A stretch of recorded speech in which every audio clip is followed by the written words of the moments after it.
What do you need to start in the age of AI still starts with the same question: where do you compete and how do you win?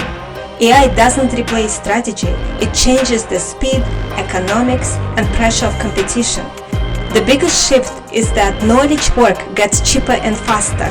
Research, coding, support, forecasting, even sales proposals can now happen in minutes instead of days. That means advantages disappear faster too. The companies pulling ahead are not just using AI tools, they are building learning systems.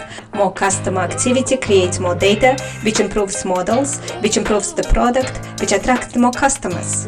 That flywheel compounds over time, and the moat usually isn't the model itself. Competitors can access similar models. The real advantage comes from proprietary data, workflow integration, trust, distribution, and the ability to iterate quickly. So execution matters. The winners connect AI directly to revenue, cost, risk, and customer experience, then redesign operations around continuous learning.